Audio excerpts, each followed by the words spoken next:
Espagnols découvrirent le continent de l'Amérique, ils y trouvèrent deux grands empires florissant depuis plusieurs années, celui du Mexique et celui du Pérou. Depuis longtemps, on y cultivait l'art de la peinture. Les peuples d'une patience et d'une subtilité de main inconcevables avaient même créé l'art de faire une espèce de mosaïque avec les plumes des oiseaux.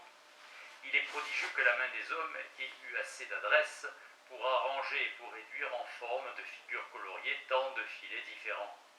Mais comme le génie manquait à ces peuples, ils étaient, malgré leur dextérité, des artisans grossiers. Ils n'avaient ni les règles du dessin les plus simples, ni les premiers principes de sa composition, de la perspective et du clair-obscur. Ils ne savaient pas même peindre avec les minéraux et les autres couleurs naturelles qui viennent de leur pays. Dans la suite, ils ont vu des meilleurs tableaux d'Italie, dont les Espagnols ont transporté un grand nombre dans le Nouveau Monde. Ces maîtres leur ont encore enseigné comme il fallait se servir des pinceaux et des couleurs, mais sans pouvoir en faire des peintres intelligents. Les Indiens, qui ont si bien appris les autres arts que les Espagnols leur ont enseigné, qu'ils sont devenus par exemple meilleurs maçons que leurs maîtres, n'ont rien trouvé dans les tableaux d'Europe, qui fut à leur portée, que la vivacité des couleurs brillantes. C'est ce qu'ils ont imité avec succès. Ils y surpassent même leurs originaux, à ce que j'ai ouï dire à des personnes qui ont vu dans le Mexique plusieurs coupoles peintes par des artisans indiens. Les Chinois, si curieux des peintures de leur pays, ont peu de goût pour les tableaux d'Europe, où, disent-ils, on voit trop de taches noires. C'est ainsi qu'ils appellent les ombres. Après avoir fait réflexion sur toutes les choses que je viens d'alléguer et sur plusieurs autres connues généralement, et qui prouvent notre proposition, on ne saurait s'empêcher d'être de l'opinion de Fontenelle, qui dit en parlant des Lumières et du tour d'esprit des Orientaux, en vérité je crois toujours de plus en plus, c'est qu'il y a un certain génie qui n'a pas encore été hors de notre Europe, ou du moins qui ne s'en est pas beaucoup éloigné. Non seulement il est des pays où les causes morales n'ont jamais fait éclore de grands peintres, ni de grands poètes, mais ce qui prouve encore davantage, il y a eu des temps où les causes morales n'ont pas pu former de grands artisans, même dans les pays qui en d'autres temps en ont produit avec facilité, et pour parler ainsi gratuitement. La nature capricieuse, à ce qu'il semble, n'y fit naître ces grands artisans que lorsqu'il lui plaît. Avant Jules II, l'Italie avait eu des papes libéraux envers les peintres et les gens de lettres, sans que leur magnificence eût fait prendre l'effort à aucun artisan et l'eût fait atteindre au point de perfection où sont parvenus les hommes de sa profession, qui se manifestèrent en si grand nombre sous le pontificat de ce pape. Durant longtemps, Laurent de Médicis avait fait à Florence cette dépense royale, qui obligea le monde à lui donner le surnom de Magnifique, et la plus grande partie de ses profusions était des libéralités qu'il distribuait avec discernement à toutes sortes de vertus. Les Bentivoglio avaient fait la même chose à Bologne, et les seigneurs de la maison d'Este à Ferrare. Les Visconti et les Sforza avaient été les bienfaiteurs des beaux-arts à Milan. Personne ne parut alors dont les ouvrages puissent tenir un rang parmi ceux qui se sont faits dans la suite, et lorsque les sciences et les arts eurent été, pour ainsi dire, renouvelés. Il semble que les grands hommes en tout mérite, et qui, selon le sentiment ordinaire, auraient dû être distribués dans plusieurs siècles, attendissent le pontificat de Jules II pour paraître. Tournons les yeux présentement sur tout ce qui s'est passé en France, par rapport à la poésie comme à la peinture. Les causes morales ont-elles attendu pour favoriser la poésie et la peinture que Le Sueur, Le Brun, Corneille, La Fontaine et Racine se produisirent? Peut-on dire qu'on ait vu les effets suivre si promptement l'action des causes morales dans notre patrie, qu'il faille attribuer à ces causes les succès surprenants des grands artisans? Avant François Ier, nous avons eu des rois libéraux envers tous les gens de mérite, sans que leur largesse ait procuré à leur règne l'honneur d'avoir produit un peintre ou un poète français dont les ouvrages fussent mis en parallèle par la postérité avec ceux qui ont été faits sous Louis XIII et Louis XIV. À peine nous demeure-t-il de ces temps-là quelques fragments de vers ou de prose que nous lisions avec plaisir. Le chancelier de l'hôpital dit, dans la harangue qu'il prononça aux États généraux assemblés à Orléans, que le bon roi Louis XII prenait plaisir à ouïr les farces et comédies, même celles qui étaient jouées en grande liberté, disant que par là il apprenait beaucoup de choses qui étaient faites en son royaume, et qu'autrement il n'eût su. De toutes ces farces composées sous Louis XII ou bien auparavant, celle de Patelin est la seule qui ait conservé une place dans nos cabinets. François est un des ardents protecteurs dont les lettres et les arts puissent se glorifier. On sait quelle faveur, ou pour parler plus exactement quelle amitié, il montrait à Maître Roux, à André Delsarte, comme à tous les hommes illustres par quelque talent ou par quelque mérite. Léonard de Vinci, qu'il faisait faire à Raphaël. Léonard de Vinci mourut entre ses bras. On sait avec quelle profusion il payait les tableaux qu'il faisait faire à Raphaël. Ses libéralités et son accueil attirèrent les peintres en France, mais bien qu'on continuait durant un règne de 33 ans, elles ne purent former de grands peintres parmi ses sujets. Les peintres qui s'établirent alors en France y moururent sans élèves, du moins qu'ils fussent dignes d'eux, ainsi que ces animaux qu'on transporte sous un climat trop différent de leurs mœurs sans laisser race. Du leur meurt sans laisser race. Ce roi généreux n'aima pas moins la poésie que la peinture, et lui-même, il faisait des vers. Sa sœur Marguerite de Valois, la première des deux reines de Navarre, qui ont porté ce nom, en composait aussi. Nous avons encore un volume entier de ses poésies sous le nom de Marguerite Françoise.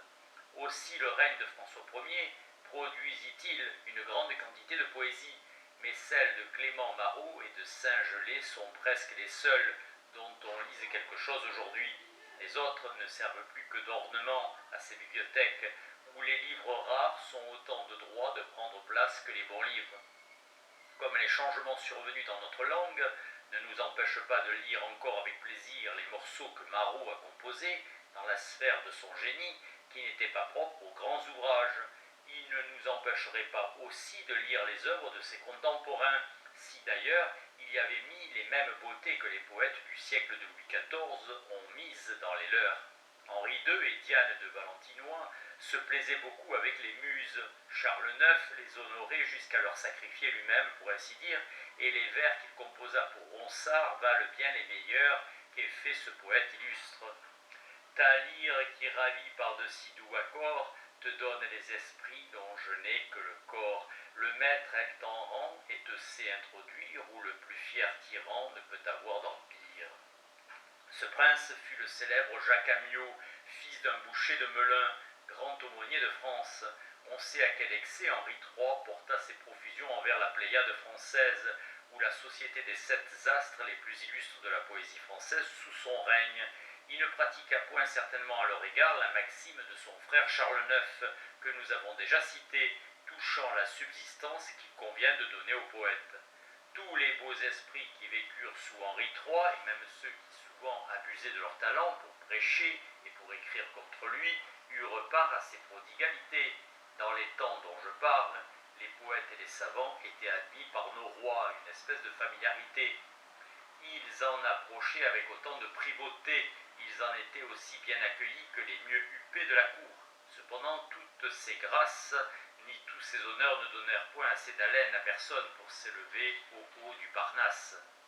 Tous ces encouragements ne firent pas beaucoup de fruit dans un pays où un regard affable du souverain suffit pour envoyer 20 personnes de condition affronter gaiement sur une brèche la mort la moins évitable. Il est de l'essence d'une cour d'entrer avec ardeur dans tous les goûts de ses maîtres. Et celle de France épousa toujours le goût des siens avec encore plus d'affection que les autres cours. Ainsi je laisse à penser si ce fut par la faute des causes morales qu'il ne se forma point un Molière ni un Corneille à la cour des Valois. Terence, Plaute, Horace, Virgile et les autres bons auteurs de l'Antiquité qui ont tant contribué à former les poètes du XVIIe siècle n'étaient-ils pas entre les mains des beaux esprits de la cour de François Ier et de Henri III? Est-ce parce que Ronsard et ses contemporains ne savaient pas les langues anciennes qu'ils ont fait des ouvrages dont le goût ressemble si peu au goût des bons ouvrages grecs et romains? Au contraire, le plus grand de leurs défauts est de les avoir imités trop servilement, c'est d'avoir voulu parler grec et latin avec des mots français. Le feu roi a fait des établissements aussi judicieux et aussi magnifiques que les Romains les auraient pu faire en faveur des arts qui relèvent du dessin. Afin de donner aux jeunes gens nés avec le génie de la peinture toutes les facilités imaginables pour perfectionner leur talent, il a fondé pour eux une académie dans Rome. Il leur a établi un domicile dans la patrie des beaux-arts. Les élèves qui jettent quelques lueurs de génie y y sont entretenus assez longtemps pour avoir le loisir d'apprendre ce qu'ils sont capables de savoir. Les récompenses et la considération attendent les ouvriers habiles. Nous les avons vus même prévenir quelquefois le mérite. Cependant, 50 années de soins et de dépenses ont à peine produit 3 ou 4 peintres dont les ouvrages soient bien marqués au coin de l'immortalité. On observera même que les 3 peintres français qui firent un si grand honneur à notre nation sous le règne de Louis XIV ne devaient rien à ces établissements. Ils étaient formés avant que ces établissements fussent faits. En 1661, ce fut l'année où le roi Louis XIV prit lui-même les rênes du gouvernement et où il commença son siècle. Poussin avait 67 ans et le Sueur était mort. Le Brun avait déjà 40 ans, et si la magnificence du prince l'a excité à travailler, ce n'est point elle qui l'a rendu capable d'exceller. Enfin, la nature que Louis le Grand força tant de fois à plier sous ses volontés, a refusé constamment de lui obéir sur ce point-là. Elle n'a pas voulu produire dans son siècle la quantité d'habiles peintres qu'elle produisit d'elle-même dans le siècle de Léon X. Les causes physiques déniaient leur concours aux causes morales. Ainsi, ce prince n'a pu voir en France une école comme celles qui se sont formées subitement en d'autres temps à Rome, à Venise et à Bologne. Les dépenses somptueuses de Louis XIV ne réussirent donc qu'à former une grande quantité de sculpteurs excellents. Comme on est bon sculpteur quand on sait faire de belles statues, comme il n'est pas nécessaire pour mériter ce titre d'avoir mis au jour de ces grands ouvrages dont nous avons parlé dans la première partie de nos réflexions, l'on peut dire que la sculpture ne demande point autant de génie que la peinture. Le souverain qui ne saurait trouver une certaine quantité de jeunes gens qui puissent, à l'aide des moyens qu'il leur donne, devenir un jour des Raphaël et des Carache, en trouve un grand nombre qui peuvent, avec son secours, devenir de bons sculpteurs. L'école qui n'a pas été formée en des temps où les causes physiques voulussent bien concourir avec les causes morales, enfante ainsi des hommes excellents dans la sculpture et dans la gravure, au lieu de produire des peintres du premier ordre. C'est précisément ce que nous avons vu arriver en France. Depuis le renouvellement des arts, on n'a jamais vu en quelque lieu que ce soit le grand nombre de sculpteurs excellents et de bons graveurs en tout genre et en toute espèce qu'on a vu en France sous le règne du feu roi. Les Italiens, de qui nous avons appris l'art de la sculpture, sont réduits depuis longtemps à se servir de nos ouvriers.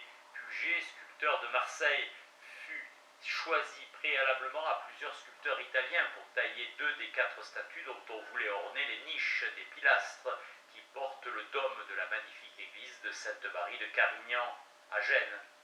Le Saint Sébastien et le Saint Alexandre Sauli sont de lui. Je ne veux point faire tort à la réputation de Domenico Guidi qui fit le Saint-Jean, ni à l'ouvrier, qui fit le Saint-Barthélemy. Mais les Génois regrettent aujourd'hui que Puget n'ait pas fait les 4 statues.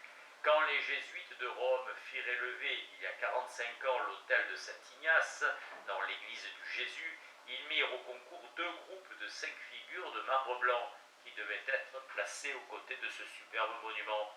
Les plus habiles sculpteurs qui fussent en Italie présentèrent chacun son modèle, et ces modèles ayant été exposés, il fut décidé sur la voie publique que celui de Théodon, alors sculpteur de la fabrique de Saint-Pierre, et celui de Legros, tous 2 français, étaient les meilleurs.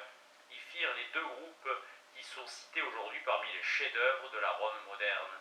La balustrade de bronze qui renferme cet autel, laquelle est composée d'anges qui se jouent dans des ceps de vigne mêlés d'épis de blé, et encore l'ouvrage d'un sculpteur français. Les 5 meilleurs graveurs en taille douce que nous ayons vus étaient français par leur naissance ou par leur éducation. Il en est de même des graveurs sur métaux.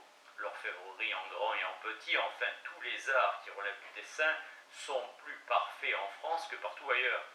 Mais comme la peinture ne dépend pas autant des causes morales que les arts dont je viens de parler, elle n'y a point fait de progrès proportionné au secours qu'elle a reçu 80 ans depuis. Seconde réflexion. Que les arts parviennent à leur élévation par un progrès subi, les effets des causes morales ne les sauraient soutenir sous le point de perfection où ils semblent s'être élevés par leur propre force. Voici ma première raison pour montrer que les hommes ne naissent pas avec autant de génie dans un pays que dans un autre, et que dans le même pays, ils ne naissent pas avec autant de génie dans un temps que dans un autre temps. La seconde ne me paraît pas moins forte que la première, c'est qu'il arrive des temps où les hommes portent en peu d'années jusqu'à un point de perfection surprenant les arts et les professions qu'ils cultivaient presque sans aucun fruit depuis plusieurs siècles. Ce prodige survient sans que les causes morales fassent rien de nouveau, à quoi l'on puisse attribuer un progrès si miraculeux. Au contraire, les arts et les sciences retombent quand les causes morales font des efforts redoublés pour les soutenir sur le point d'élévation où il semble qu'une influence secrète les eût portés. Le lecteur voit déjà quel fait je vais employer pour montrer que le progrès des beaux-arts vers la perfection devient subit tout à coup, et que ces arts franchissant en peu de temps un long espace sautent de leur levant à leur midi. Dès le XIIIe siècle, la peinture renaquit en Italie sous le pinceau de Cimabue. Il arriva bien que plusieurs peintres se rendirent illustres dans les 2 siècles suivants, mais aucun ne se rendit excellent. Les ouvrages de ces peintres, si vantés de leur temps, ont eu en Italie le sort que les poésies de Ronsard ont eu en France. On ne les recherche plus. En 1480, la peinture était encore un art grossier en Italie, où depuis 200 ans on ne cessait de la cultiver. On dessinait alors scrupuleusement la nature, mais sans l'anoblir. On finissait les têtes avec tant de soin qu'on pouvait compter les poils de la barbe et les cheveux. Les draperies étaient des couleurs très brillantes et réchauffées d'or. Enfin, la main des ouvriers avait bien acquis quelques capacités, mais les ouvriers n'avaient pas encore le moindre feu, la moindre étincelle de génie. Les beautés qu'on tire du nu dans le corps, les corps représentés en action, n'avaient point été imaginées de personne.